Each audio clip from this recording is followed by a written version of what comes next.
everybody, and welcome to a new season of The Bad Batch and a new season of spoiler reviews here from the Geek Buddies!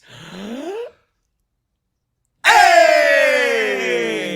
How's it going, everybody? Oh, wait, no, I've got something coming through here. Omega's in trouble yet again. Let's get everybody on this thing. We are jumping into the first two episodes that just dropped here on Disney Plus for the return of The Bad Batch. You know, I hope you all enjoyed your break. It's over. 2023 has started, and all the geek stuff is starting to come down on top of us. Starting off with Willow stuff, and then here with Bad Batch today, episodes 1 and 2. We're going to jump into everything that happened here on the planet Sereno and Count Dooku's castle. Little Clone Wars references, little references to Omega and what her path has led them to, the Empire, all this stuff going on here, picking up a lot of the storylines that had been bubbling through season 1 into now season 2, and I want to say right off the bat, I really enjoyed these things. But let's introduce ourselves first. I am the Outlaw John Rocha, writer, producer, and host here on the Geek Buddies. I am Michael Vogel. I'm a writer and producer of animated TV shows and movies.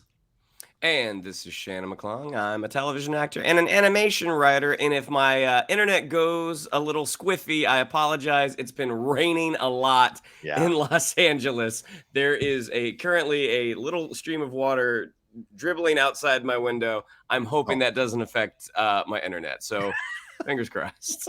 I thought you meant it's dribbling inside the house. Like, it's really odd.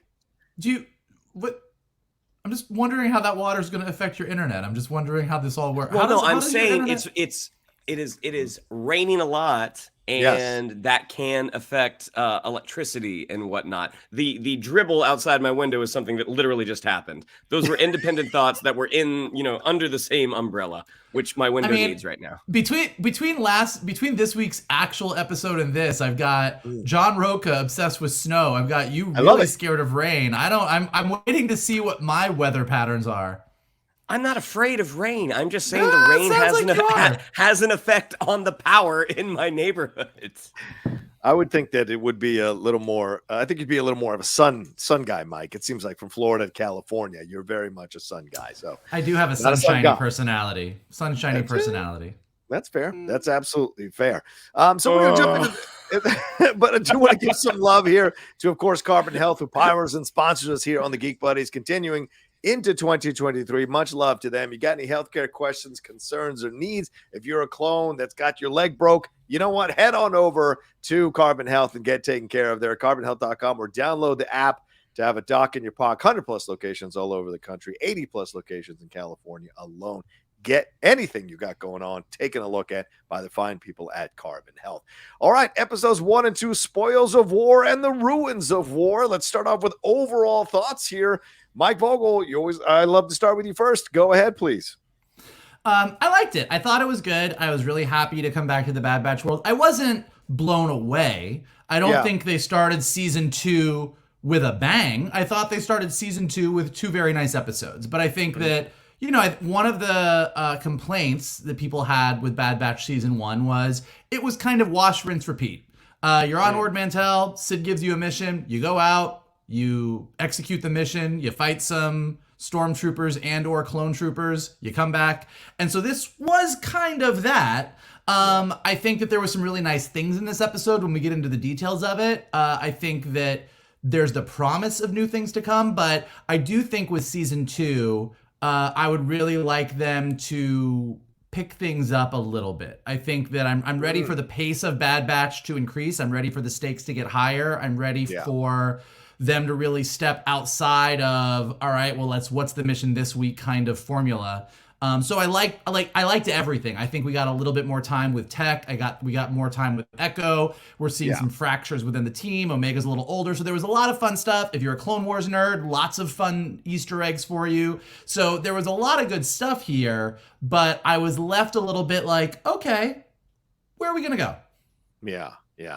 Shane, how did you feel? Certainly we're picking up, I'm not going to get too deep into the details just yet, but we're picking up right in the middle of a mission that the Bad Batch is on. We're seeing Omega is older. She's studying ship construction, ship blueprints, all of that kind of stuff. Sid's still involved. We get introduced to Wanda Sykes' character. and we go to this planet Sereno and go to the old Count Dooku's castle, and this idea of the spoils of war here, what it can all lead to. And we meet a resident of that planet as well, who's been essentially pushed into the woods by what the Empire did. So what did you think overall about what we got here in the first 2 episodes of Bad Batch? Look, I thought it was a lot of fun. It was a lot of fun. I mean, I think there was a lot of solid action. I think getting to see an older, more capable Omega was fun, and they finally got her a helmet. Apparently, she had to grow into that. You would think of the amount of missions she would go on, they'd give her something to cover her vital bits with. But I mean, I do agree with Vogel. I mean, we got to the end, and it touches on some stuff. But I feel like last season touched on a lot of stuff. It touched on a lot of potential. At this point, I feel like it is setting up something that it hasn't quite delivered yet narratively, but just based off of these first 2 episodes, it's a lot of fun. Some very, very creative action. And we'll see, because I think at the beginning of last season, the assumption from not just the 3 of us, but most of the Star Wars audience was like, okay, at some point that bigger story is going to kick into high gear, and it never quite got there. That's not to say the show was not good. Everything was good. Everything was fun. But I think the thing that really set the Clone Wars and Rebels apart was, aside from having this great action and great characters, was that bigger story. And right now it doesn't have that quite yet, but that's not to say in the next 14 episodes it won't get there. Fingers crossed.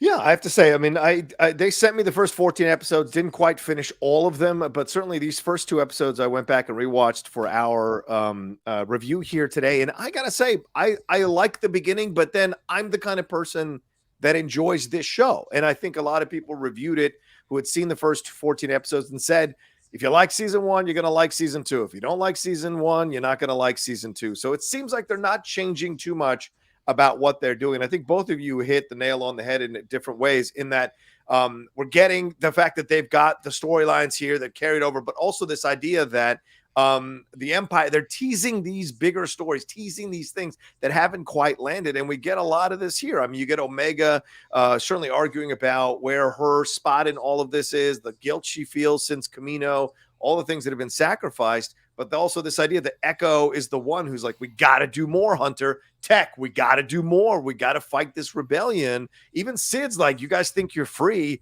You're not really aware of what's really going on out there. And Hunter is the one that's been kind of trying to create these massive blinders, like horse blinders, to cover all of them. Just like, we're just going to do our missions, collect our money, and try to survive, when in fact there's more going on. It kind of mirrors what we saw with Andor, right? I'm just going to steal, figure things out, and just kind of eke out a living. And here's Luthen saying, dude, there's something bigger happening that you can be a part of. And Echo seems to be serving that role a lot more forcefully right off the bat in these first 2 episodes, which I like as a nice new color. Plus, we get a little some jokes from Tech. If Tech starts developing a dry sense of humor, I'm even more 100% into this show for sure. So, all right, let's get into the first episode as we break this whole thing down. I'll go through the whole it's not that complex, so I'll go through everything and then we'll talk it out here. We start out with members of the crew running from some kind of crab creatures on a beach planet. We see that Omega is older. She's studying blueprints for a ship. Tech is called in to help, but these other crab creatures attack the ship. Omega shoots them off using her bow, but more are coming. She runs, makes a daring escape onto the ship. Tech brings the ship around, and the Badge escapes up into the ship. Hunter is still the dad with this whole like, what's she doing hanging off the ship? What's going on here? They end up back at Sid's to deliver the package. We're introduced to Fee, who's a pirate and a friend of Sid. She dresses them down. I think she hits on Tech possibly. She's given Sid some intel and then wants a cut if the top elite unit is able to take care of business. We find out that this intel is sending the Bad Batch to the Outer Rim, to Castle Sereno, the former home of Count Dooku. Sid wants them to get some of Dooku's wealth, but Hunter rejects it. The rest of the batch, though, real interesting. They make their own decisions and have a vote and decide that they want to do this, which Hunter now has to reckon with, which I don't think we'd seen before the Bad Batch. You guys might be able to correct me on this. I didn't think we'd seen before where the whole crew votes one way to go on a mission, and Hunter is the one that has to be convinced of all of this. And he gives it on the way. Him and Echo have a discussion about their responsibility to fight the Empire and Omega's role in their situation. So, and Omega overhears this conversation. So let's stop there. Michael, what do you think about this opening right in the middle of the mission? Going to see Sid again, going to meet Fee. Obviously, she doesn't have much more to do in the rest of the 2 episodes, so that's just an introduction. And the conversations that are happening here, and the fact that the Bad Batch is kind of thinking for themselves without Hunter's approval necessarily. So what do you think about everything that's laid out here, and Omega overhearing the conversation between Echo and Hunter? Yeah, I thought the opening was great. It's a lot of fun. You know, it's just like I love when any movie or TV show just opens with a scene that throws us. It's classic Indiana Jones. Just throw us into the middle or the end of a great big adventure, and we catch up along the way. I think Omega being much more capable. I know you were making the joke about her needing to be rescued, but like right off the bat, we see that she doesn't need to be rescued. Like she's holding her own. And I think it's nice that she's aged up just enough that we can not have her just be the kid that needs to be rescued over and over and over again. So nice setup. Get back to Ord Mantell. I like that we see, I think, is it A3, the droid from Camino, is now serving drinks there. Just putting us back right into the mix of things. So we're in Sid's place. We've got the Weequay and the Ithorian that are kind of like this version, the Star Wars version of Norman Cliff, just hanging out there, playing their games, just doing their things.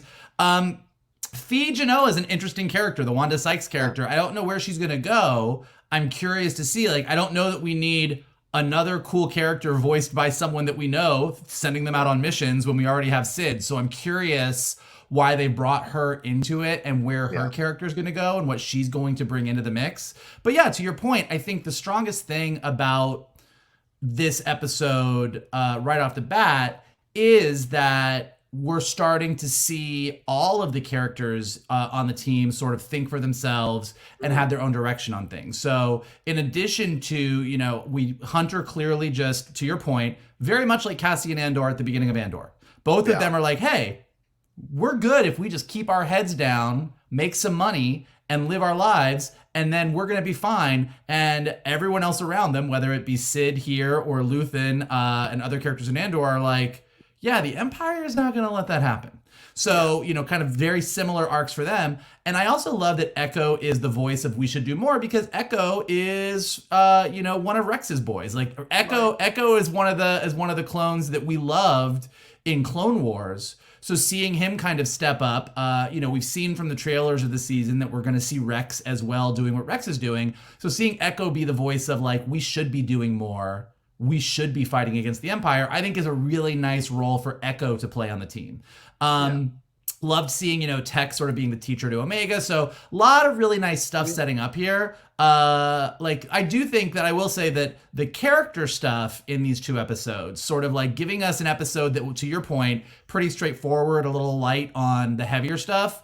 It was nice to have those character moments come in. Also, just from a nerdy Clone Wars standpoint, I think like having, you could have had the planet, you could have had the spoils of war be literally any planet. But I think setting it on Sereno, having it be all of Dooku's fortune, having it all be the riches that he accumulated as sort of leading the Separatists in the Clone Wars, I think kind of made things cool. Like I liked seeing the action sequences in his castle, in his throne room. And it also just kind of underscores this idea that the good guys in the prequels are now the bad guys.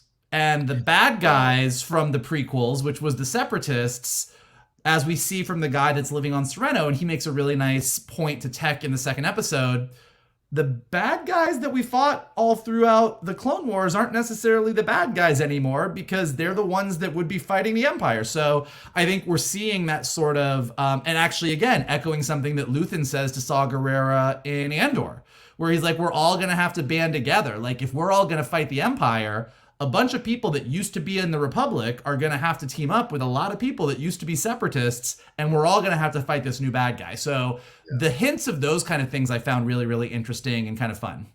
Okay, cool. Shannon, what are your thoughts on all of this as we saw the back and forths going on here and the reestablishment of their situation? And clearly Hunter saying, we've been trying to stay off the Empire's radar since Camino. So clearly the Camino stuff having affected the way Hunter is leading this team and the missions that they're choosing to go on. Fantastic opening sequence. Like again, when we've had a break from a show, you want to have that catch up moment of who are these characters again, what do they do, and right away you get a sense of who everyone is. Yeah. That they're talking about this plan. That you just had to do the plan, just had to do everything according to plan. And Wrecker yelling, "Well, I got the chest, didn't I?" And then we, cutting over to Tech and Omega, and we see her studying. We see her taking a break, and Tech with his very kind of curt, almost a 3PO like delivery is just like, "Oh, I'm assuming you know all the ships now for this unscheduled study break." And then watching, I don't know about you, but I was getting dad flashes. When I saw that for me personally. 100%. Are you done with the book already? You put it down? Are you done with it? Oh God, okay, yes, fine. But yes. Done in that English butler cadence. Yeah. So I mean, I thought the whole sequence was really, really great, and getting to watch how Omega has leveled up in her combat skills, where she makes an active choice to be like, all right, I'm kind of stuck between a rock and a hard place here. This is what I'm going to do. And then as we see her kind of holding on to that cable, as our other three run up with the crate, and Hunter asking, like, what is she doing on the outside of the ship? And Tech saying it's an unscheduled study break. Like, that's a nice quick callback to, the comedic moment that you set up. And also, I think it was just, from moment one, it's like, oh, that's right. This is a show that Lucasfilm spends a lot of money on. This is a really, really good looking show. And we get that great hero moment of Hunter, Echo, and Wrecker being lifted up as the crab animals are trying to, reach out for them. It was just a lot of fun. And then, going back to Ord Mantell, I doubt we're going to get this. I would love to get a Tech Wanda Sykes romance. I think that sounds like so much fun. I mean, the moment that she calls him, what's your story, Brown Eyes? I'm like, I don't always think Wanda Sykes is the best actor, but I love Wanda Sykes' voice, especially in a situation like this. She just has a nice comedic bent to her delivery. And I thought it was really interesting once, Sid sort of proposes going to Dooku's old castle, and Echo, from Omega's point of view, it sounds like Echo is having regrets about bringing Omega along. But she only heard the first part of that. I mean, Echo's big statement to Hunter is like, we had the opportunity to do what you wanted to do. We chose not to do that. We can't go back to that. We have a responsibility now to continue this fight. Yeah. So I think, as Vogel said, I think, the first season, Echo's place on the team was a little nebulous. Now it's very clear what his point of view is. Like, he's the guy that wants to get them actively into the rebellion. Like, they have a responsibility because he was a good soldier. He was one of Rex's guys. Yeah, I like that. Like you said earlier, Michael, everyone's got their point of view now, and now it's very clear who is doing what. And having Echo as this person who is constantly on them about joining the Empire, joining the rebellion against the Empire, I think is a nice color to add and a nice new dynamic to add to the show as well. Yeah, I love the intro. I mean, what those crab creatures are, that's pretty awesome design, and look to them. Am I wrong on this? The animation feels slightly different than season one. It feels more like a pencil drawn homage type animation, or am I off? I know I'm not the animation guy amongst the three of us, but it felt different. Am I wrong on this? Did you guys see any difference? That is not what I felt. Okay. I don't think so. I mean, it looks like, there might have been, maybe they're spending a little bit more money, a little bit less money, but it's basically the same models, same style. I don't think they drastically changed any kind of major stuff in the episode. I liked it, though. I mean, I'm saying it felt like old school 2D animation kind of look to it. So I really enjoyed it. Right off the bat, I love the beach planets. I'm not going to add that to the snow thing, but I do love the beach planet. I like Scarif. I like these areas. I like having that as part of the Empire, and I enjoyed that. We have Omega hanging off a lot of ropes over these next two episodes. So I like that she's getting more involved in the stuff. And Hunter, eventually Hunter's going to have to realize she doesn't need to be fathered much. Like, you got to let her go out on her own. And we saw less of Hunter trying to be her dad in these first two episodes than we have before, but it's still there. And I like that dynamic change as well. And we'll see. I mean, Maz Kanata and Chewie apparently had something. So why can't Tech and Fee have something? So we shall see. All right. So anyway, they land here. Let's see. They land and head to Dooku's palace. They see the devastation of the city. due to the Imperial forces, and of course, a reference what happened on Camino. So that's a nice little moment there to see the wreckage of that city. They recon the area there. They see the Empire's taking a bunch of the war chest stuff off-world. They estimate that there are 40 troopers down there. Hunter sets explosions on the ships as the rest of them rummage around to try to find what they can take. Because remember the conversation earlier, if they bring back what they can bring back here, they might be able to buy their freedom completely from Sid. So clearly they're focused on trying to get as much of this as possible. Omega finds a big stash. They have a conversation about how you use wealth. A little interesting social commentary thrown in there in the conversations with Omega and Echo and Tech there.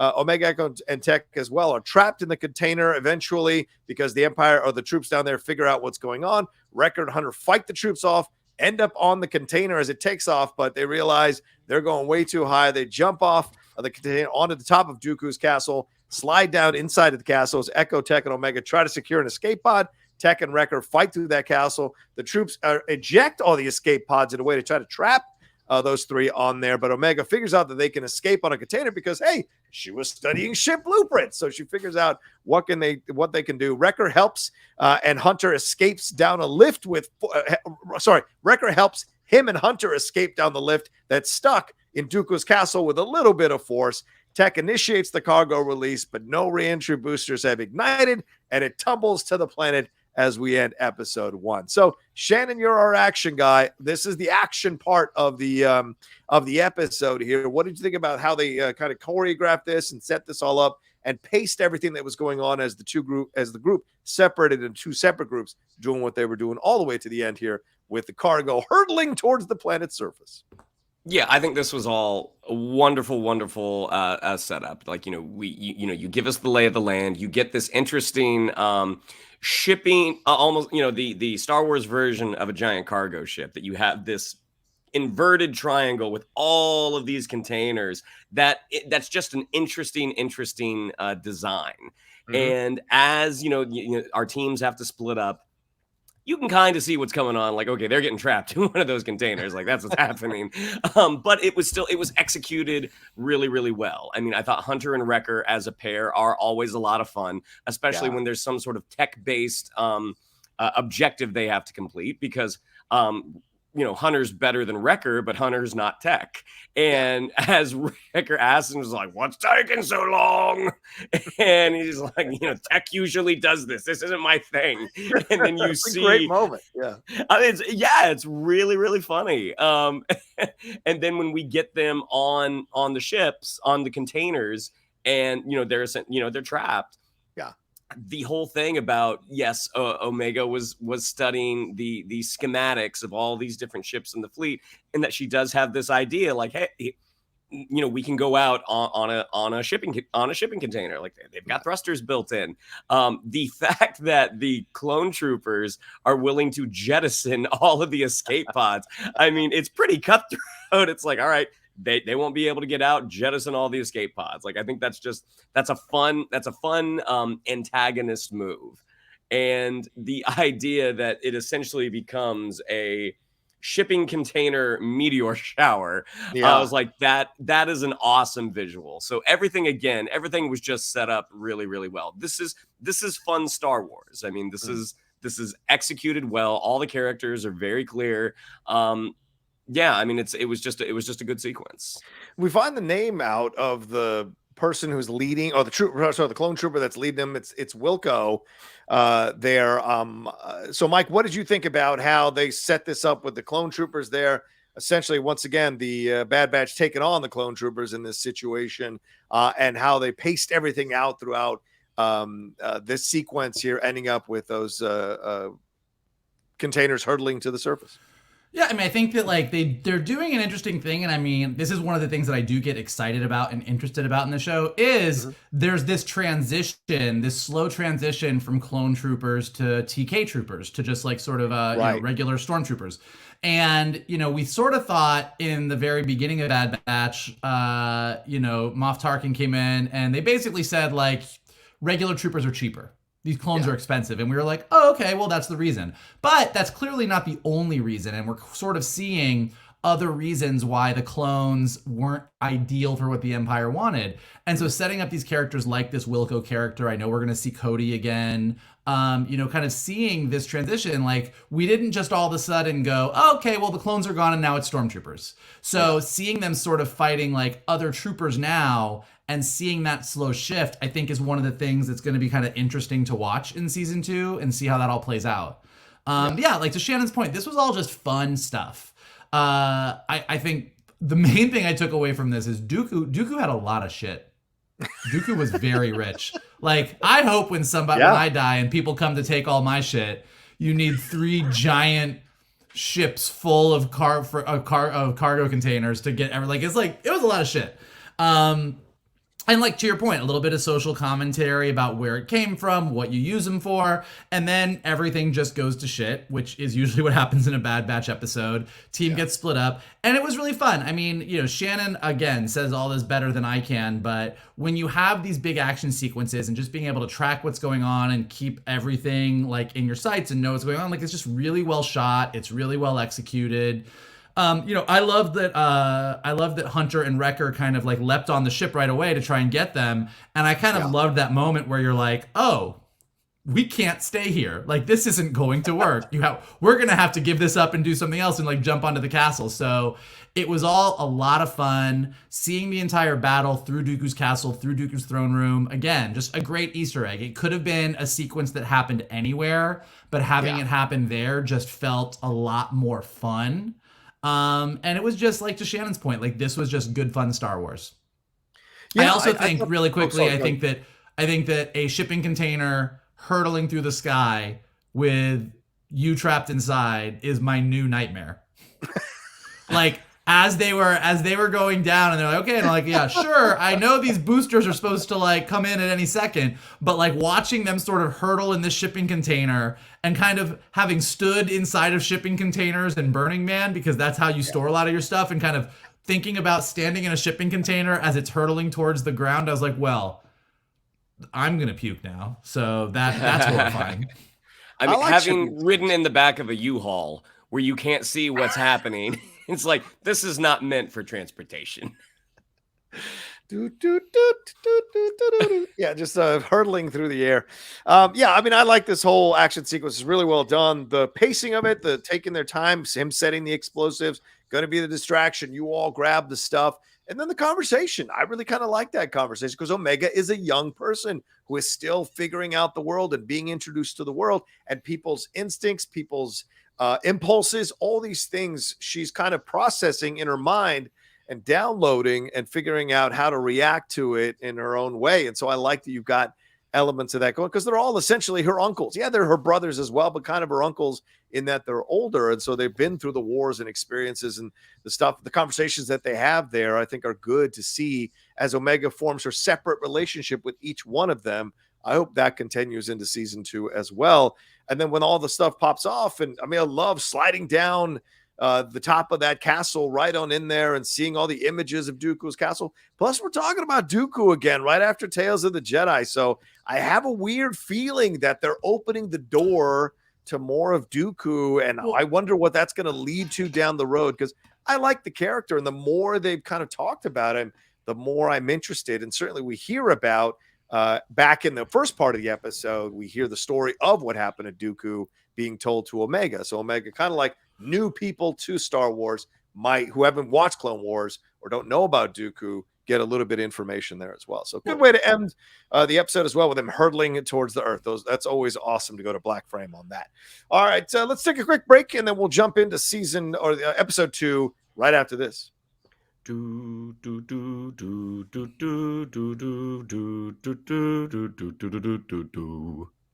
good. That's good. Okay, let's pick it up. Episode 2, The Ruins of War. And we are picking up right where we left off with containers hurtling to the planet's surface there. Tech makes a joke about this whole situation, which I say, I like this color on him. The re-entry thrusters engage. Hunter and Wrecker find their way out as the container. The others are on Hunter and Wrecker find their way out of the castle as the container that the others are on crashes in the upper upper northern forest part of the planet. Hunter tells them to lay low while they head for the Marauder. The container tumbles off a cliff, though, and Tech's leg is injured. And Echo sees that they're stuck on the side of a mountain. We find out that this person who was the trooper, rather, who's leading clone trooper, who's leading these troops, is Captain Wilco, and they are Empire clone troopers, of course. Omega says they can't leave without the war chest, but they eventually do. Hunter and Wrecker make their way through the city. Echo, Tech, and Omega come upon a man named Romar, who is voiced by the great Hector Elizondo, and they get him to take them to his home.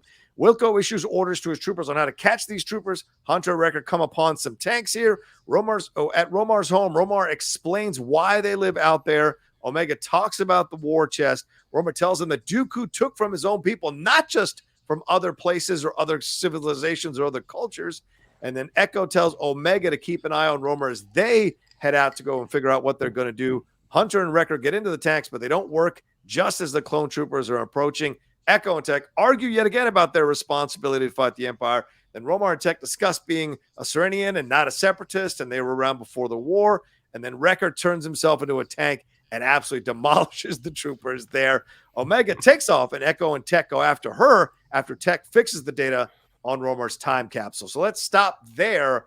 A lot to open episode 2 here going on with Hunter and Wrecker trying to figure their way out through the castle, trying to fight off these troopers, trying to figure out how they're going to get away from them to get to the Marauder and go and save the other three. The other three stumble upon a side of a cliff here, kind of figure it out and get out while the container is still stuck on the side of the cliff. Meet this guy Romar, head over to his house, and we hear a little bit more about the story of the planet. So, Mike, what did you think about this as an opening to episode 2 here for season 2? Yeah, I mean, I liked seeing a little bit more of Sereno. I don't know, I might be wrong about this, and people can correct me in the comments, but I think in Clone Wars, whenever we went to Sereno and Dooku's castle, we were pretty much just in Dooku's castle. He was there, Asajj Ventress was there, Savage Opress was there, the Night Sisters were there, but we didn't ever kind of pan down and really get into the city and the people of Sereno. And, if you read or listened to the audiobook, Jedi Dooku Lost, which, kind of gets into a lot of Dooku's backstory and him leaving the Order and kind of becoming the Count of Sereno again, it's kind of nice that they're kind of melding that with what we know from Tales of the Jedi.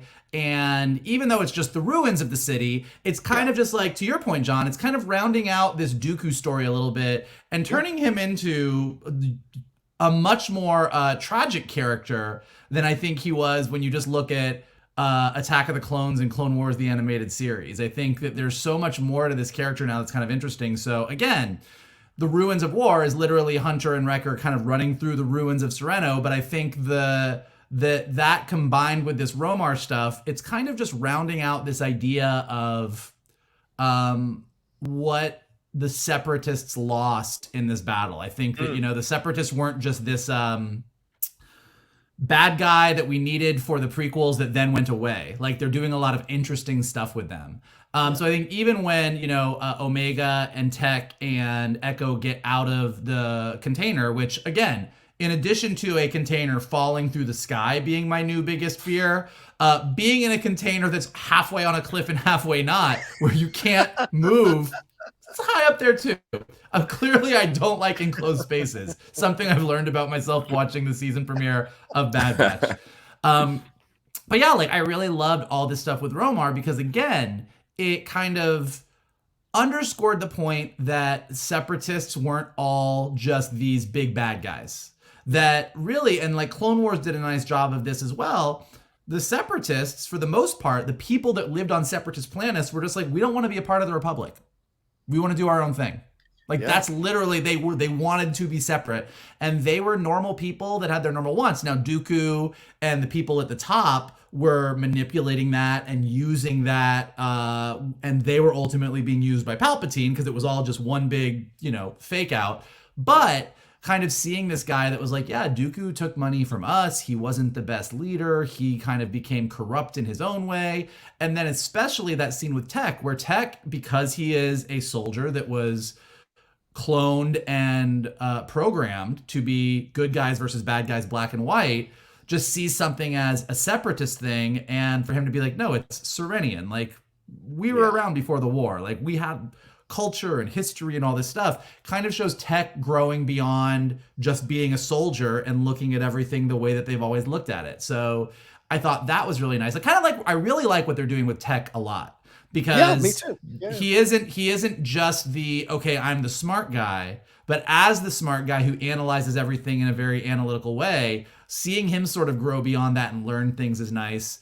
And the same way, everything with Omega and this kaleidoscope. Omega wants to be just like her she wants to be like her big brothers or her uncles or her brunkles or whatever you want to call them. And so she's very much focused. And you see her in this whole episode, particularly because of what Echo said, trying to prove that she's just like them. She's got to get the treasure. They got to get the spoils. They got to complete the mission. And so Romar being like, hey, you're a kid. Here's a kaleidoscope. Just enjoy it. That's nice. Is a really nice thing, that it's reminding us in little ways with each of these characters that there's more to living than just surviving and just completing a mission. Right. You know, Hunter just wants to complete the missions and go on his way. Tech is very black and white, like there's good guys and bad guys. Echo's like, you know, we've got to do more for fighting. And Omega's still a kid and she's growing. And so seeing how each of these people is sort of reflective of like kind of what the Empire forces you into and what the Empire takes away from you, I thought was really lovely. Yeah. It's a nice balancing act to try to give each of these characters their own kind of separate storyline that you can kind of latch onto and follow throughout these episodes. Certainly with Omega, you know, we see her hugging that doll in episode 1 when she's listening, after she listens to Hunter and Echo. Of course, that's the doll that Wrecker gave her last season. So to see her holding onto this kaleidoscope and remembering that there is still a child here, it's a great point you bring up, Michael. It's a nice balance to her also getting the more harder edge training that she's getting from the Bad Batch. So it's a good situation there. All right, Shannon, what do you think about this whole beginning?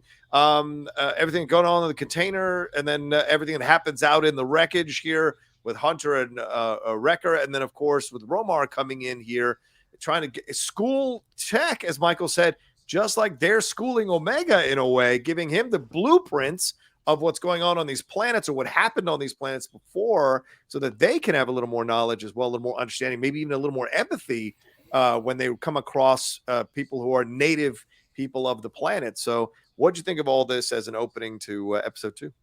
Again, cargo container meteor shower. That's awesome. Like that's a great fun concept that that was broken in the room like that. Whenever, we get these fun moments in Bad Batch, Clone Wars, Rebels, what have you, and Vogel can testify to this. That is the room that I would wanted to have been in, because just getting to bounce fun, crazy action adventure ideas within the realm of Star Wars, like that's just my happy place.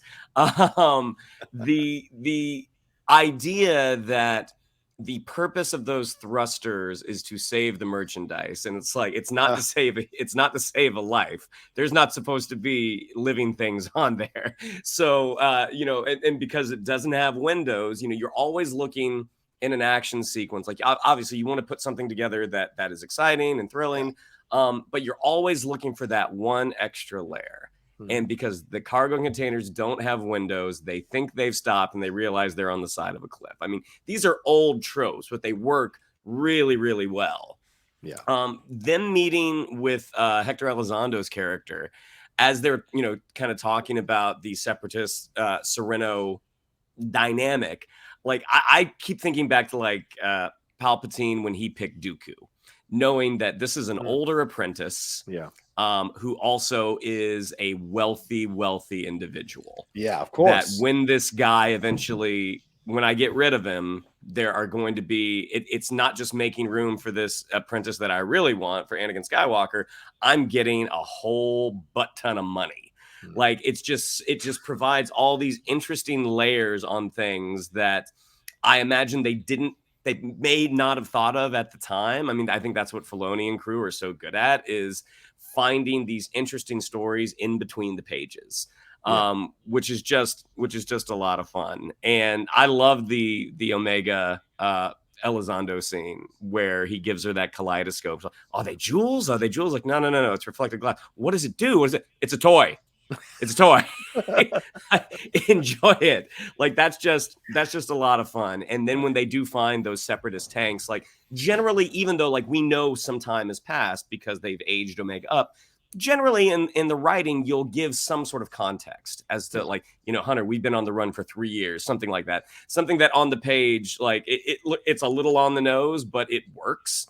Yeah. The way that they refer to the separate tanks, old separatist tanks, that we're getting an idea like, okay, that's how much time has passed, that these things are starting, they've been out in the elements. They're starting to look a little worse for wear. But, Wrecker grabbing the cannon from a tank. I mean, that is very similar to something Vogel and I wrote a couple of years ago. Do you remember what I'm talking about, Mike? I mean, it's for an animated series that may never see the light of day, but we had a situation where another character was able to use something that's for a vehicle. They were able to use it in their hands. So watching that not only was like, hey, that's really funny that you see the clone troopers firing their blasters, but then him responding with a tank. And like, when you have this many characters, not everyone is going to have like a major arc in an episode or a 2-episode arc. But like, I love it. Omega is struggling with like her place on the team. Like Tech is learning that things are more than black and white. Echo really wants to like step up and fight. Hunter wants to keep everybody safe. Wrecker gets a cannon.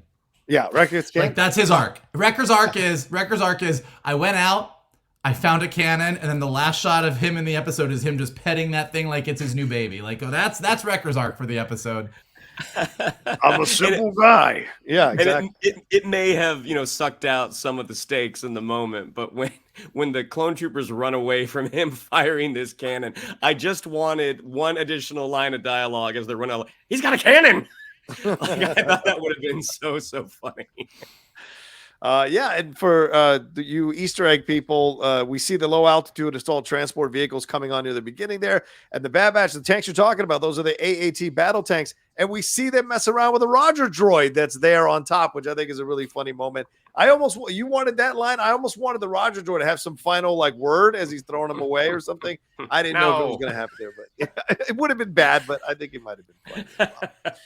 Hey, something like that. Anyway, let's see. As I said, Wrecker turns himself into a tank. Omega takes. We said that Wrecker and Hunter fight off the troops here while Echo and Omega try to get the loot off the cargo ship. Omega is desperate to save it. That's why she's run off without telling Romar or Echo or Tech where she's going. She wants to save this loot off the cargo ship, and Echo is the one to tell her that she has to let it go, but then Omega brings up the conversation. I don't know about you guys, but I absolutely had Last Crusade in my mind. It's like, let it go, Indiana or whatever, so having that moment happen here, I thought was a nice little callback to a scene that's also, or a franchise rather, that's also under the Disney umbrella here. Echo tells her to let it go even after she confronts him with the words he said earlier to Hunter. It's very reminiscent. I said last because Romar shows up to help Tech, Omega, and Echo. Eventually, Omega does let it go. Tech shoots off grabs this blaster there, shoots off a ship and some speeder bikes. Romar grabs one of the speeder bikes and yanks Omega and Echo back up over the cliff there. Hunter and Wrecker show up, get everybody on board as Romar gives his kaleidoscope to Omega. Omega and Echo talk about making the right choice in the final scene between them in this episode here and what it means and the value of it all. Echo becoming like this interesting counselor for Omega, because I think in the first season he wasn't quite doing that. Now all this time that they've spent between season 1 and season 2, this relationship now is developing where Echo feels more comfortable having these kind of conversations with Omega.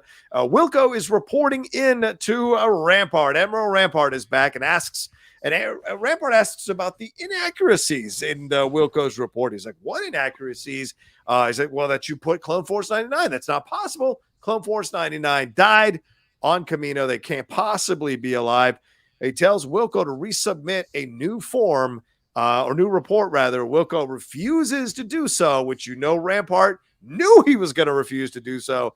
And as he turns around, Rampart is there. And in a scene out of Andor, he shoots him dead. So what an ending to episode 2 here for the Bad Batch. Shannon, your thoughts here as we get through the action on the cliff that's going on and the saving of all the Bad Batch, the conversation on the ship, and then this final situation between Wilco and Rampart. Yeah, all great stuff. I really like the comedic moment between Hunter and Wrecker. He's like, the Marauders over that ridge. You said that about the last. And there are so many lines like that. Like, we just have to get over this ridge. And after a while, Wrecker's just kind of like, all right, do you actually know that? You start to see him kind of catching on. It's a little, and look, it's a little bit of questioning of Hunter's leadership, just in a subtle way. It's a funny moment, but maybe a little bit questioning that as well. So yeah. I thought the Last Crusade moment was great, and with their conversation afterwards, where Echo was kind of like, "Look, what we did, getting you off Camino, I would do it all again." Like, you see that bond. The interesting thing about Echo, and I feel like this was discussed in the series, I might be wrong, but they were talking about, like, he didn't really know where his place on the team was. He comes from a different world. The idea that Wrecker, Hunter, Tech, less so with Crosshair, but them being willing to bring a child along on these missions, because they come from an unconventional world. Like, he comes from a world of rules where that is not what you do. So now that he has opened up to the idea of this kid, our little sister, yes, I would do this thing that you're not supposed to do all over again, because that was the right thing to do. Like, you're one of us. And I think it's also him becoming one of them as well. The return of Rampart with my buddy No Shear. Anytime a character shows up in an Imperial uniform, you are a bad guy by default. Every once in a while, you'll get like a Callus, but even then, that takes time for them to kind of change their path. But giving Rampart this extra layer of villainy. I love the inaccuracies of this report, like this passive aggressive, like, oh, I'm just so confused about why you would say this. And he's like, no, like that. I saw them. I saw two of them. Like, they were there. He's like, okay, well, that wouldn't look good. So I'm going to need you to submit a new report. And that, again, Wilco coming from the world that Echo comes from. That black and white, here are our orders. This is what you do. And him saying, like, I will not falsify a report. But he doesn't say it with conviction. Like, you can tell he knows what's about to come. Yeah. But his whole idea of that delivery by D. Bradley Baker is so fantastic. That hesitance, reticence, I will not falsify a report. And then, Rampart pulling out his blaster, I will. Bang. And again, that gives our big bad an extra layer of bad, which is always fun. It kind of sets him out from your normal villain. Yeah, I think that's one of the things that was kind of missing from season one, is we didn't have really an overall big bad. It was kind of spread out to different people, different situations. If Rampart becomes a big bad over these next 14 episodes, that's good. You get someone you're focusing on, something you can have a back and forth on in comparison, and follow through the whole situation and see if maybe this is a new character that you can enjoy seeing multiple levels from as this goes along. And you're right. It's a noble death, even though Wilco was just the antagonist to our protagonists in these two episodes. Seeing him have a little bit of nobility here, because as you said, Shannon, he's from a different operating mentality, is nice to see there at the end. And it adds a little more to the death of him as well, to have that noble moment just before the shot is fired. Mike, what are your thoughts here as we see the action sequences going on, the Romar stuff here, him getting involved with saving Echo and Omega, and then boom, leading to this, the conversation with Omega and Echo as well, then leading to this ending scene here between Rampart and Wilco? Yeah, I thought the action was all a lot of fun. Pretty straightforward stuff, but like, it was fun to watch it all take place, fun to watch them all come together. Love an Indiana Jones reference, so I'm always on board for that. No, I thought the Echo and Omega stuff was really nice, because Omega is sort of related to the Bad Batch, but to Shannon's point, Echo was just a regular clone. He wasn't part of Clone Force 99. He's special and unique now because of the journey that he went on, but he is a little bit of an outsider. And I do kind of feel like in season one, they had him there, and they knew that eventually, because he was on Rex's team, he was going to be the voice of we should be doing this. But because they didn't really get there in season 1, I feel like they didn't really know a lot. Maybe it would have been fun for them to play a little bit more of him actively being more like, I don't know where I fit on this team. But I think that him and Omega having this moment now is really, really lovely and really nice. And yeah, like I said at the top of this, like I think that particularly with Tech and Echo, we got some really nice character stuff with them that rounded them out a little bit more than they had been rounded out, I felt, in season 1. And then, yeah, everything with Rampart at the end, like, this is what's interesting. I don't know that Wilco was noble so much as, like, what it really established is that clones follow orders. Like, you know, it's not that Order 66 all of a sudden turned the clones into a bunch of evil villains. It just switched their programming on their orders in regards to the Jedi. The Jedi were now the bad guys. But, like, what's interesting is you're seeing how the clones don't work for the Empire because the Empire works on everybody being out for themselves and backstabbing each other. And that the clones follow orders. They do exactly what they are told. That's what they were programmed to do. So Wilco is not going to falsify reports because that would be against the rules. And so not only does it make Rampart more villainous and you see how disposable they think clones are, and not only does it sort of establish why the Empire can't really use clones. They're going to need people that are going to be able to be swayed and take a bribe and look the other way. And so you just sort of see how, I don't know, I just think it's really lovely how this whole show, I think, is just a giant send-off, like a giant love letter to the clones in general.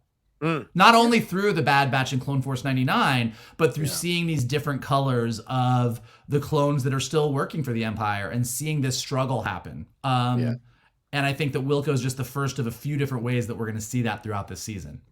That's a good point. Yeah, excellent.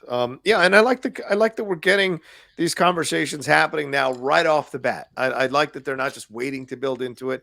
I didn't even miss Crosshair. Like I was just like, okay, well, I guess he'll show up at some point, but I was enjoying getting back into the rhythm of these guys and having the back and forths, and of course Omega as well, and where they're at and what they're going through, and seeing these 2 episodes of the whole action sequences, everything is what I enjoy. And now hopefully the teasing, as Shannon alluded to it earlier, the teasing to something bigger coming in the next 12 episodes. I hope we see the fruition of that and these conversations getting a little more deeper as we see the experiences. And look, the way I look at shows now, because I'm seasoned and also cynical, the second they start to give one clone or one character a lot more than they did before, it scares me that they're heading towards a death. And so in my mind, I start to worry which one of these guys is going. And it feels like either Echo or Tech might be RIP by the end of the season. And I don't know, because as I said, I haven't watched all of them, but I just have a weird feeling that may be coming here as we watch this. All right. Any final words on these 2 episodes, Shannon or Mike? No, I mean, this was an enjoyable reintroduction to our heroes, a taste of things to come, and I look forward to doing this over the next however many weeks with hopefully our good Star Wars buddy, Laura Kelly. Yes, so we should say, I should have said that at the top of the show. Laura's not joining us because she has COVID for a second time, so which she's fine with me saying to you guys. She told me I could do that, but she will be back next week. So hopefully, if she heals up over the weekend, she will be back next week to hang out with us for the rest of the run. Michael, any final words on these first 2 episodes? Yeah, like I said, look, I'm a Star Wars nerd. I'm going to read and watch every Star Wars thing in the world, and with the exception of Rise of Skywalker, I will probably enjoy most of it. I'm gonna watch all of these. I love these characters. I love being in this world. I'm the guy that if you put it on Sereno or you put Dex in there and they go to his diner or whatever you want to do, I'm gonna get excited and be into it. I do think that. And I think that what we said about Andor in the live action sense of Star Wars applies to all Star Wars. That I think that when things like Andor come along and elevate what the stories you're telling, and I would even say what Tales of the Jedi did in the way that they sort of rounded out Dooku and sort of like in a couple very short episodes between what they did with Dooku and Yaddle and everything else, they just sort of added to the mythology. And Star Wars is this epic tapestry of a mythology that gets bigger and bigger and bigger as we go. And so there's going to be things that come along that really just add to the tapestry and elevate the story and like sweep us away. And then there's things that come along that are super fun because they're in the Star Wars universe. Yeah. And Bad Batch has had moments where it almost got there, but I still feel like right now it's a bunch of really fun characters having a lot of fun in a universe that we really like. And I'm kind of craving a little bit more, and I'm hoping we get there this season. Sounds like you're saying that they're still missing the cutoff man, and you'd like them to work on that before next something season. I'd like you to work on for next season.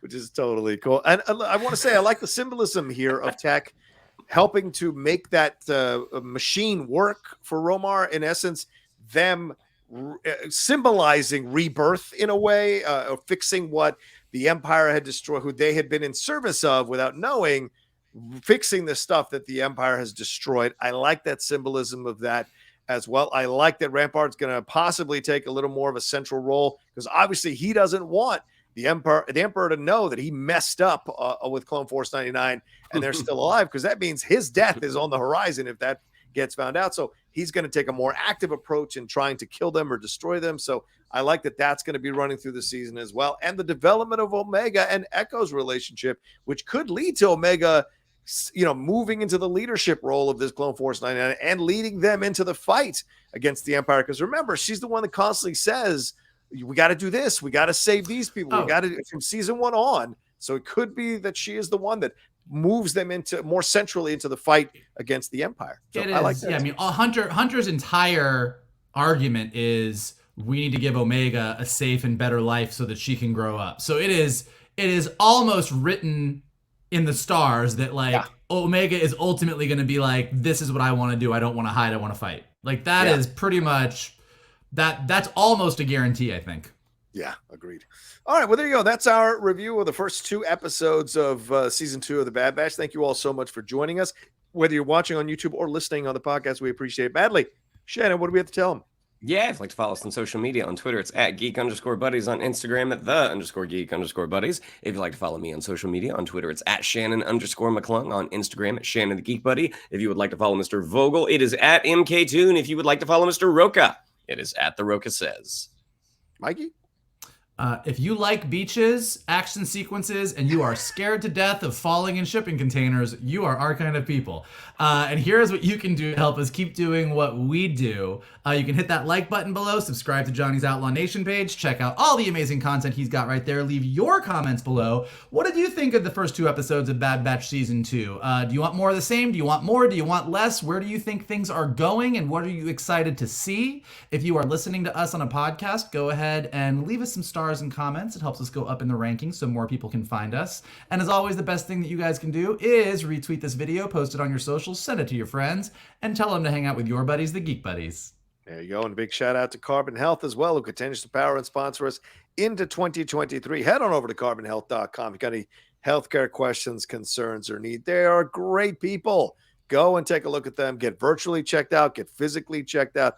All of that is possible there. Download the app to have a doc in your pocket, but head on over there and tell them that the Geek Buddy sent you. And if you do go, take a picture and tweet it out, tag us. I will retweet it. Absolutely. To give them some love, for God's sake. So head on over there.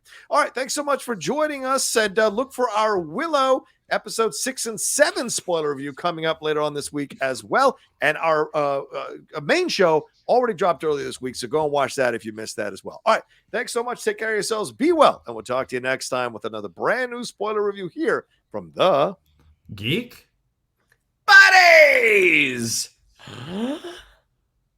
Hey!